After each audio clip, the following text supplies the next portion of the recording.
And welcome back to Thoughts of the Round Table, but Paul's not here. It's just me, your host, Matt Rebar, and I'm joined with two very special guests. I got a reach out from my good friend Gigi, and she had this topic in mind that I thought was really important. I don't know much about it, probably for a lot of reasons, but we're going to talk more about it. So I'm joined with Gigi Davis, who does the game day presentation of the Cleveland Cavaliers, and Kristen Nett, coordinator of Royal Charities at Kansas City Royals. But more importantly, I think, founder of Women in Sports Helping Inspire the Next Generation, which stands for Wishing. And I'm really excited to get into it. So thanks for both joining me. I want to hear both of your stories of how and why sports, why working in sports, why was that, your journey to get there? What was the inspo? What was the idea? What did it take to kind of get to that point? And a little bit about why you're passionate about working in sports. So whoever wants to take the bite first, go for it. Sure. So I'm originally from Wisconsin, and grew up a big Badger, Packer, Cubs, everything fan, and just sports were in my DNA, I swear, growing up. A lot of my best memories were watching sports. But I'm also very passionate about helping others and creating equal opportunities for others, which is why I was super interested in community relations in sports or charities in sports. So it's a great way to mix my love of helping others with my love of sports, and not a career path I saw myself going into at all, which we'll get to why Wishing was started. So for me, it's a really interesting path. Born and raised here on the shores of Lake Erie. I've worked in baseball. That's how they announce it. I steal it every time. Most people don't know this. I actually have a dual BA. One's in tourism and hospitality. The other one's actually in sports management. Then that took me on a really crazy ride. I went out west. I worked out in California and Colorado, blending them both together, working at ski resorts. Most people don't realize is that the ski resorts I worked at, Copper, Arapahoe Basin, Breckenridge, Mammoth, Heavenly, just to drop a couple. Most people ski there, actually. They actually are the final stops on massive tours. So guys, think Winter Olympics, think slope style, think super pipe. So think Chloe Kim, think Shaun White, think Jamie Anderson. Their final stops to qualify for those Winter Olympics is actually at Mammoth. In Copper out in Colorado and at Breckenridge, think Rev Tour, think Winter X Games. That actually kind of just combined everything I did. And then very unoriginal, living my best life, and COVID happened and I had to move home. Worked for the Indians, now the Guardians, back when I was in high school doing concessions. So I came back, worked there, retired after 5.5 seasons. And now I'm working in hockey and I'm just loving every minute of it. Yeah, and my story real quick, and the reason I met Gigi in the first place is because I do hosting game operations on air, not on air because we're not on air, but it's really hard to describe it to people who don't get it, because I'll say, oh, I host for the Monsters, I host for the Captains or Charge, and they go, oh, so like a restaurant host, and I'm like, no, I mean, like it's not that, but we call it host, and it's like more like announcer. It's very, I know the term makes people think that I'm like at the Cheesecake Factory or something. So but no, and it's funny, I think for me what I enjoy most about working in this field is the entertainment. I mean, what's cool about it is, yes, we have a game, we have the hockey game, we have the basketball game, baseball game, but people come for the experience. They want to have little snacks, they want to see a little game with people running on the field dressed as tacos or hot dogs or whatever, and to be part of that I think is really fun. So Kristen, I think you set it up really well for us. Walk us through how Wishing started, or maybe even before that. Like, what were some experiences that you were dealing with that you're like, ooh, like this is a problem, or I'm seeing an opportunity, or walk us through that inception. I was just taught from a really young age that not everyone is born into the greatest situation. I had two parents, both work jobs, never had to worry about where anything was coming from, my next meal, clothes, that kind of stuff. And my mom taught me from a really young age that not every kid grows up like that. So we need to do what we can to help those who are maybe in situations that aren't super desirable. So that's kind of where Wishing, the idea started. just working in sports as well. It's not easy to get here. You need to have a lot of connections. You need to have a lot of people helping you. And also, I felt as if I didn't have a ton of career exploration opportunities growing up. So that was another reason why I wanted to start Wishing, just to give women who are in underserved communities opportunities to learn about careers in sports at a younger age, and helping surround them with women who are already in the industry to kind of have as mentors and have their back, and just be a support for them and for women. Mm-hmm. I'm curious too, to go into detail, like what are some of the barriers that women are experiencing when it comes to working in sports? And maybe that's at, the minor, major leagues, or even, as simple as local physical education. Oh, Gigi, I see Gigi's hand slowly. I mean, let's talk, Gigi, go for it. Let's talk about it. Pay. If we have kids, like, God forbid, Matt, we work in hockey. God forbid you have a kid or even want to go on a vacation between, give or take, October 15th and, let's say, 2 weeks after Easter. They look at you like you're a Russian asset or something. If you have children, if you have family, if you just have lives, like, let's talk about it. We don't get paid the same. Childcare is extremely, extremely, extremely expensive. The list can go on. Mm-hmm. I think we also need to really talk about this. Sorry, Kristen, but just to finish up this point, we really need to talk about this. Mm-hmm. Sports happens at night. Unless you work in baseball and there's a matinee game. For people who don't know, matinee game means a game that starts between about 1 and 3 o'clock, give or take. Unless there's a matinee game, your game will start at 7 or 8 o'clock at night. Mm-hmm. Do you have childcare lined up for your kids? Is your kids' homework done? Do you have meals pre-planned for your kids? And I'm including, for us who are married, our adult husband, children as well in that equation. It's those very small things that most people don't think about, that it's just harder for women to do. Mm-hmm. Yeah, I think representation too. You don't see a lot of women. Well, now you do. I think it's gotten a lot better, on TV, women's sports. I think just like Caitlin Clark with Iowa women's basketball just completely like changed the game. The coverage seems, people are covering women's sports now a lot than they were in the past, but I think representation, just young women aren't seeing themselves in these roles. And if they are, it's only the like sports reporter who has to look cute and wear dresses and, not do some of the more physical roles like stadium operations and sportscasters, that kind of stuff. So I think representation really matters too. And we also need to talk about it, representation in non-employee roles or non-athlete lead roles. Caitlin Clark's amazing. Angel Reese is amazing. Flau'jae Johnson is amazing. Our U.S. women's soccer team is amazing. I can't think of any of their names off the top of my head right now. But we also need to put respect on Kim Mulkey's name. We need to sit here and put respect on the women who work in the front office, because at the end of the day, women who work in sports, in that front office, in that back office, doing stadium operations, the person handing you your popcorn, the one checking your ticket, the one annoying you because you decided to bring in spray on sunscreen into a baseball stadium, even though you know better.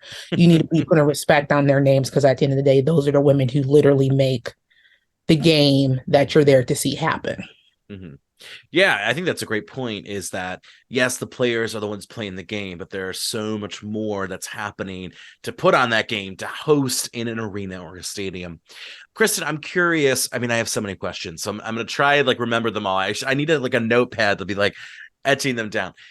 Do you think that I'm curious if you or people within Wishing who you've worked with, is there also this kind of expectation that like women are providing more like emotional support, like this idea of like men around them are like, oh, like women can handle like the emotion or like these little like nuances, or like staff even cleaning up at the fridge, it's like, oh, well, Betty can do that. Is there experiences even where, whereas, because I work full-time at an art museum, it's pretty, it feels a bit more like, oh, like who can clean the fridge? Anyone can. Or, I don't ever feel like I'm in a position where I'm like, giving certain duties or labors to, my female or female identifying colleagues. So I'm curious if that is another issue that some people are facing right now.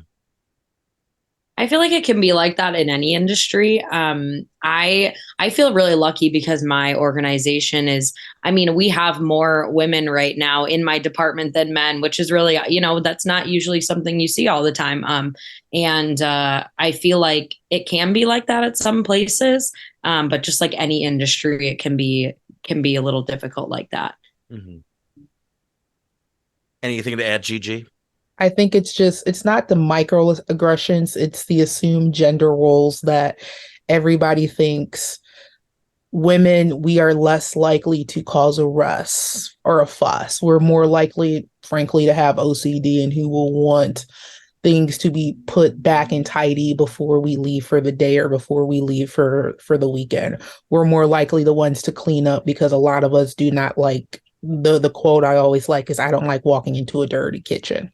Mm-hmm. If that's in my house or if that's at my job, we're more likely the ones to clean up. And I think it's getting better. I think I don't want to sit here and quote the Cavs, but I think they're pretty close to 50-50 when it comes to the Oh gender wow. split. I Mm-hmm. think so. Mm-hmm. We also talked a little bit, kind of hinting at women. We're seeing having more visibility of women in sports. Do you think with social media, we're in a TikTok culture, is that helping people, or are there benefits, consequences? What is that? Is that providing some light on these issues? Do you think, Kristen? I know that Gigi would probably be able to answer this one better because she know I'm serious. You are it's funny, we're trying to get takeovers, people to do wishing mentors to do takeovers, and Gigi's like, I'll do it because she's so good at it. So go ahead. Yes, Gigi, take it away. I do hashtag get readies with me 36 times a year. I do them as I'm doing my hair and my makeup. You guys have probably seen them in my Instagram story. You just pop your phone up. Ladies, let's not act like we wake up like this. I understand there's no video of this. We are all literally in our beds in our PJs with hoodies on right now. We have our hair's not done, our makeup's not done. So for me, full hair and makeup, it's a 2.5 hour process. I prop my phone up there and I literally talk into my camera as I'm getting ready. Mm-hmm. Out of all seriousness, there's a couple really cool TikTokers I follow. And one of them works for the Dallas Cowboys. Another one actually works for the Tennessee Titans. And they are not massive front office people. I believe one does community relations. I believe one's in stadium operations. And it's just that day-to-day grind. For example, most people don't know this. The NFL schedules just got released, give or take. What was that, guys? About? Sorry, I don't work in Like a football. week ago, maybe. About a week ago. The Dallas Cowboys also just hosted, I'm going to say the wrong one, so I'm not going to say which one I think it is. One of the country music awards. It was actually at the Star, which is the training facility for the Dallas Cowboys. And what this girl did on TikTok for about the past 2.5, maybe 3 weeks, is she showed us the process and the behind the scenes Mm-hmm. of getting ready for the schedule to be released on the same day as this awesome country music awards. And I'm not going to say which one I think it is because it's probably the wrong one. So following stuff like that, that's actually behind the scenes, has been really cool. Really getting into TikTok is great for get readies with me's and doing the day in the life to see. Most people don't actually know this. This is a very interesting fact. There is a lot of stuff that happens during the off season. The only thing I Mm-hmm. believe in season right now is baseball. Somebody correct me if I'm wrong about that. But when it comes to Major League Sports, I believe it's baseball, possibly lacrosse, and I think golf. But for all the other big sports, think about it, basketball, think about it, hockey, think about it, football. They're technically in off season. Most people think everybody's just at home chilling, but no, they are prepping for the next season. If it's announcing the schedule, if it's Matt, you and I, we work in basketball and hockey. It's getting those promos ready for next season. It's stuff like that. So actually being able to see what happens on a quote unquote non-game day or a non-season has actually been really cool and beneficial for people. I do Yeah. think that, Oh, go, Kristen. oh, Sorry. sorry. I do think sometimes that just like anything, social media can also be a bad thing. I think it has glamorized working in sports, which we all love working in sports. Like that's why we're in it. We love it. There's the fun moments. You get to go to the World Series game. You get your championship ring if your team wins. Like there's all these cool moments, but I think that social media doesn't do the greatest job of showing all the work, all the hours you're putting into this product, which turns out to be amazing. But when you were talking about kind of the TikTok or putting in the videos of all the work they were doing for the ACM awards. Thank you. Because I was about to say the CMAs. Yeah, so definitely just being realistic about what working in sports is too, but don't get us wrong. Like we obviously know it's incredible and very, very rewarding. And I think Kristen specifically, I give more empathy and compassion to anybody who works in baseball. That's because a homestand can be, and Matt, you understand exactly what I'm talking about. It can be anywhere between 7 and 9 days. And don't let there be hashtag a doubleheader in there as well. So I think people working in sports has been glamorized so much, especially with the advent of Instagram and TikTok. But the true blood, sweat, and tears in community and relations and those true best friends you build through those crazy, you guys, we all have stories. We've all worked in baseball. The rain delay, the game does not start until midnight. It goes 15 innings. Still have PTSD about that one game, by the way. And then you turn around because that game was on a Saturday, and then Sunday's your matinee, which means it's a 1 o'clock game. Those really small examples, people truly don't realize how many hours we really do put into working in sports. And that's if you're a part-time team member, which means you are hashtag paid by the hour, or you're a full-time team member and you are salary. Yeah, I mean, in those cases too, like I think something that's untalked about it is really the sacrifice that goes into having, I mean, you're loving what you do, right? But in a way, you're like, oh gosh, I'm going to be doing 80 hours this week, or 70 hours this week, and I think that goes untalked about for sure. Is there any other things that either of you feel like this isn't really talked about? Like we see the glamour, we see the fun, we see the fireworks, but what are we not maybe seeing? The injuries that non-athletes get. That can be something as simple from a sprain to a stress fracture to a really nasty cold or flu, or even COVID can wipe out an entire department. And for us who work in winter sports specifically, we have seen it and we know exactly what we're talking about. It can be something as simple as the back pain. I always tell everybody, and this is going to sound really stupid, buy a smartwatch. You will be amazed by how many steps you do during sports season, during hockey season. On a game day, I'm averaging 20,000 steps a day. Don't let it be an outdoor classic when I did 40. But most people don't understand that people who work in sports, we don't have to be athletes. We do get injuries. It can be a physical injury. It can be us just getting really sick. And most of us, and this sounds really bad, especially post-COVID, so may God bless my soul, we will work through being sick. And that will be to our detriment. And I think that's not talked about a lot at all. And like the mental and emotional health too. I mean, the physical health, the COVID and the flu, but like the stress, or having to maybe even be like socially, like your social life can, I'm sure at some points like, oh, what are you doing this weekend? I am literally working. And I do that like in general to myself, but it's different when like, I'm taking on additional labor, but when maybe you're in a salary or financially you have to be working those part-time hours, right? That's, I mean, a little bit of more of a sacrifice too. So, Kristen, what is Wishing currently doing? What is on the agenda for the nonprofit?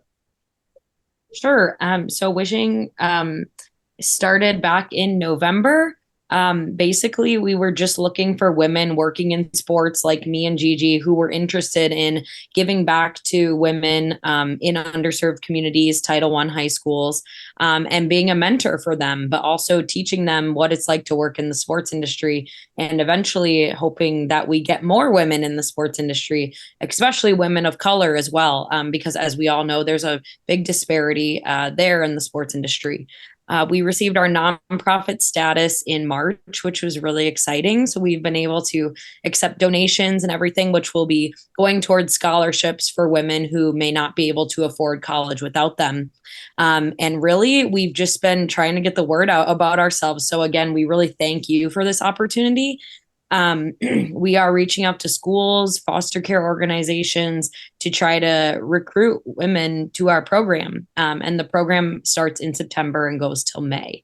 And what you can see in that is they're learning our curriculum and also getting one-on-one time with their mentor. So tell me more about the curriculum. What exactly, will you be teaching? And then I mean, again, so many questions. I'm also curious what that mentorship program looks like. So walk me through. Let's pretend I get through. I'm one of your recruits for September. Walk me through, like, what's that going to look like? Yeah, so the student dedicates about 2 hours per month and the mentor as well. The first hour is a large group session with all the other mentors and students from that area or that school. And they're learning our curriculum, which is anything from the different careers in sports, tailoring your resume or cover letter to a job in sports, finding internships in sports, even things like I know Gigi wants to do a segment about being having a family and a husband when you're working in sports, which Mm. is cool as well. And then the second hour per month is the one-on-one with the mentor and the mentee, and that's just to really talk about what they learned in the curriculum, ask any questions, but also develop a relationship because sometimes not everyone has someone in their corner to support them, and that's what we want to be for our high school students. Mm-hmm. And going off of that too, what are you looking for in a student and what are you looking for in a mentor? That's good too. And Gigi, if you want to chime in too as well, students just an interest in our program. We want people who are dedicated and are going to show up. You don't have to, you're not signing anything. You don't have to end up working in sports long term. It's just if you have a general interest. And then mentors, you have to be working in sports in some capacity. So we have women working for teams like, me and Gigi. We have NHL, NFL, collegiate sports, but then we also have the other side of the spectrum, which is like sports marketing firms and Special Olympics. We have some people, some mentors from there as well. So a large variety of women working in sports. Mm-hmm. And are you launching this nationally? Is it going to be virtual? Like, so I know I'm assuming based out of Kansas City. So is the goal to kind of maybe be physical on the ground in Kansas City and then start to build roots to be physical elsewhere? So we have about 230 mentors across the nation in 38 different states. Yeah. Wow. That's that quick? Yeah, it was crazy. Like I said, trust me, Wow. I did not want to have a nonprofit. That was not what I wanted at all because I know how much goes into it, money, time. Mm-hmm. But here we are. Mm-hmm. So the goal is to have people be in person as much as possible because we know the benefits of face-to-face interaction, but we know for the first couple of years it may have to be virtual until we expand to more cities. Yeah. Well, I think and to have that flexibility of people who, hey, I'm in Cleveland, hey, I'm in Kansas City, hey, I'm in Tulsa. I don't know why Tulsa came up, but I think it was like Kansas City. I was like I was like, oh, what's in that area? Tulsa. I love the idea of going for in person, but I think it's good that maybe you have a young woman, a young girl who's looking for like maybe education mentorship, who's in the middle of X Nebraska, and maybe it is hard to get to that location, or maybe it's one of those things where it's virtual and then it turns into in person eventually. But no, that's awesome. So right now, what do you need from our listeners? What do you need from potentially people who maybe listen to this because they subscribe to our feed and they're so confused right now because they're like, oh, I thought this was kind of like a comedy, political / sociological podcast. And they're like, there's an interview about, women in sports, but also maybe people are just listening to this because they wanted to hear more about you or more about the organization. What do you need from us? I can go, and then Gigi, I'm sure you have some thoughts too. Just support, follow us on Facebook, Instagram, wishing_org. If you know of a woman who's interested in a career in sports, definitely connect us. If you work at a high school, if you work with students, please spread the word. We're just really looking for students to be involved in our program right now, but also looking for partners to support us financially. So any sports organizations, any individual donors, anyone who really believes in our mission and what we do. Mm-hmm. And as of right now, we're also looking for a couple more mentors, definitely. And it doesn't have to be the Cleveland area, it doesn't have to be Kansas City. So it can be actually nationally anywhere you're located. Please reach out to us. And we're also looking for students. So if Matt or students who are listening to this podcast, please reach out to us if you are interested in being a mentee or wishing. Mm-hmm. And I just looked it up on Facebook. It was super easy to find. So, and I just gave it a like, obvi. And of course, if you want to check out that mentorship program, wishingmentors@gmail.com. And the website, I believe, is wishingmentors.wixsite.com. We're going to get our own domain soon, I promise. No, listen. I pay $60 a year for my personal domain and my LLC. So it's $120 a year. And trust me, that's a lot of money for me. I'm like, that's like 15 Audibles right there. Like, it's a lot of money. But no, and I'm looking at the website, it looks great, and it's just exciting, I think. So I think we covered everything. I have a question that I want to close out on, but is there anything else about wishing that we haven't talked about? And what maybe, actually, now I have two questions. Look at me. What's your 5-year plan with wishing? Where do you want to go? What do you wish for wishing? Yeah, so obviously our vision is that we see more women in the sports industry, and that we help women who are in undesirable places have the educational and financial resources to pursue a career in the sports industry. So that's the first thing we hope to see in 5 years, that we played some part in that.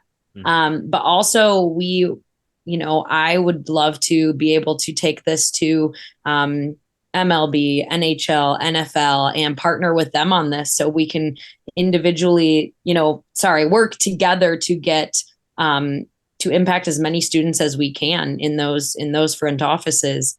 So a lot of big plans, also to eventually have it be a full-time job, because right now it's hard to do both. Mm-hmm. What about you, Gigi? Where do you want to see wishing in 5 years?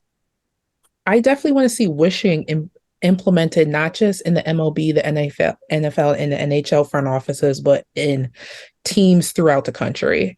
And that can be major league teams. It can be minor league teams. It can be the AA or the AAA affiliate. It can be the AHL. It can be the ECHL. It can also be in a lot of high schools and even junior colleges across the country as well. Because I think wishing has the possibility to truly grow nationally, because it is a homegrown organization. Mm-hmm. And I think, sorry, I'll just say one quick thing. Mentorship is not unique, right? Like it is not a unique thing that we're doing here. It's been around forever. There's so many great organizations who do it so well. But what is unique about us is that we are truly wanting to help those who need it the most. And that's what wishing is for, and the population that wishing targets. So just really excited to continue to grow. Yeah. And I'm going to say one final thing. The girls who work in wishing are truly amazing. It's incredible. I will talk to Kristen about nothing that is related to do with wishing. Like, Kristen is like truly a friend. These women are truly amazing. We are all busy, but we all make time for each other, and we all make time for wishing. And I think that's super important, because I think there's a massive difference. There's a lot of great organizations out there who do amazing work and do amazing mentorship. But if mentorship is not one-on-one, it's really hard to develop those interpersonal relationships with students. And also, working in sports is such a unique job and it's such a unique opportunity, because most people think working in sports, they think you're Kim Mulkey. But also, I want everybody to think the last time they went to a sporting event. Working in sports can be the security who stole your sunscreen because you decided to bring an aerosol into a baseball stadium. It can be the nice customer service lady who helped you find your seat. It can be the cashier. It can be your ticket sales rep. It can be your concession person. It can be Matt hosting you, trying to get you to do a ridiculous game on the ice. It can be the PA announcer. It can be the ice patrol who's out there cleaning the ice. It can truly be anything. Mm-hmm. So my last question is kind of three-pronged, because I don't know. I was just thinking about what you said earlier about, kind of representation of all. And I felt like maybe this would be a great way to kind of put this last question, frame it. What would you say to maybe, a preteen, young teen girl who, likes sports, but maybe is feeling discouraged or not feeling sure, if that's viable, or in that position, what would you say to maybe someone of high school graduation age, as they look forward to the future, leaving high school? And what would you say to someone maybe in their 20s, 30s, maybe even 40s, 50s, who is maybe like trying to still get in there, or maybe want a whole career change altogether? What would you say to those three different archetypes of people? Gigi, take us away first. This is something that I'm personally really passionate about because this is actually how I got into sports, specifically at the Cavs, and specifically how I got into sports in baseball. Start part-time. Mm. If you are 15, 16, 17, 18 years old, it depends on the organization. It depends on the league. Go on their website. If you're graduating from high school right now, baseball is currently in season. Most baseball teams are actively hiring. If you are 18 years old, there's a very real possibility you can get a job this season working in sports. Granted, it may be security, it may be retail, it may be customer service, but that is a good foot in the door. It's also great for if you're in your 20s, 30s, or 40s and you're going to do a career change, or you are a senior citizen and you retired and you realize you are bored, start part-time. I truly think starting part-time, it's great because I'm a firm believer in it. Number one, it builds character. Number two, depending on where you are in your stages in life, it gets you a job. But I am the biggest believer in starting part-time. I started working in sports for perspective when I was 15 years old doing concessions for the Cleveland Guardians. I'm now 27. So you don't look like a day over 20 though, but that's a different that's a different podcast special. That's like drop the skincare routine podcast special. Kristen, we can do that too because my skincare routine is good. Listen, I'm here for the good content.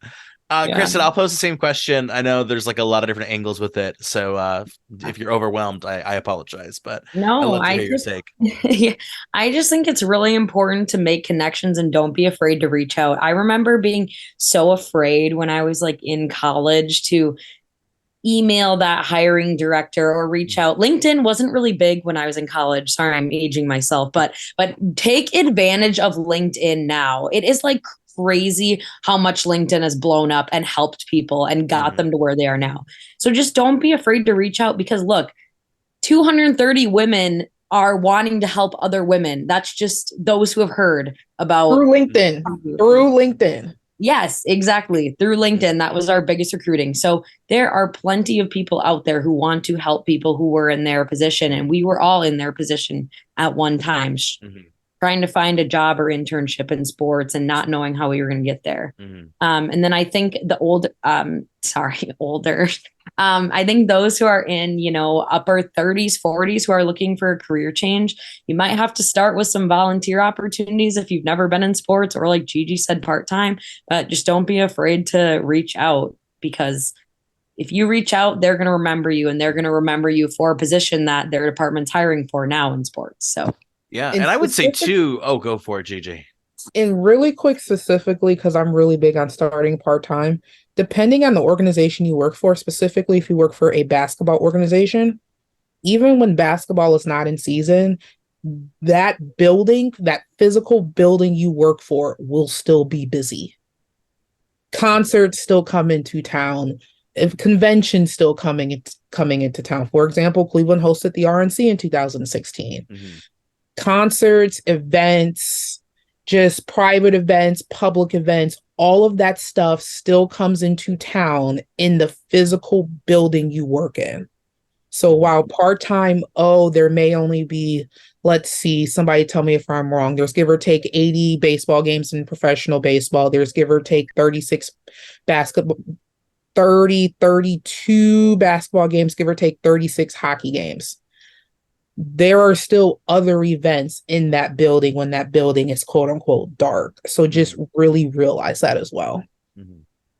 Yeah, and to kind of go off of the things that have been said, you might be in your 30s, 40s in a career path in X, but sport teams need accountants, they need lawyers, they need I'm trying to think of a lot of things that you might be doing right now transfers over, or in a way kind of substitutes itself, right? You might not think, oh, well, I don't have experience doing X, but I do Y, and Y and X have a lot of overlap. So I think kind of being creative in your approach too can work as well. Well, I want to thank both of you for taking the time today. I really appreciate it. One more time, if you need more information, Women in Sports Helping Inspire the Next Generation, you can find that on Facebook. I'll have the link in the show notes. And of course, wishingmentors@gmail.com if you want to be a mentor. The fact that, almost 300 people have signed up to be mentors on a couple of LinkedIn posts tells me that there is a lot of value in this need to create kind of a support system, a mentorship system. And so I hope that this maybe motivates people, helps spread the word, and gets you a few more, hopefully, to start this upcoming school year. So we'll have to touch base. We'll have to keep in touch. And I'm excited to see how the first year goes. And, I'm sure Gigi's good at telling me what's going on. I just have to make sure that my phone is, turned on because, we play phone tag a lot, but I go with T. Yes, awesome. Well, thanks again. Any last statements for the record? Anything? Go Follow sell Instagram. I like how everyone paused and then we all came in at the same time. All right, last thoughts of Kristen. Go. Just kidding. Thanks to my parents, sister, and brother-in-law for all your support. Oh, that's really cute. And yeah, shout out to good family who follows your back. I mean, that's hard to come by. And Gigi, last thoughts. Follow Wishing on all socials. Yes, get the social, and I hope to see some Gigi content on there. I better. I need a Home Gigi opener is October 20th. I know it feels like it's like months away because it is. No, it's not. Eventually, it's gonna be like here tomorrow. We're gonna a whole new season of fun and I'll save that for after the podcast. But well, thanks again, Kristen. Thanks again, Gigi. And on behalf of me and Paul and Thoughts of the Roundtable, thank you for coming on. And peace out. Have a good night.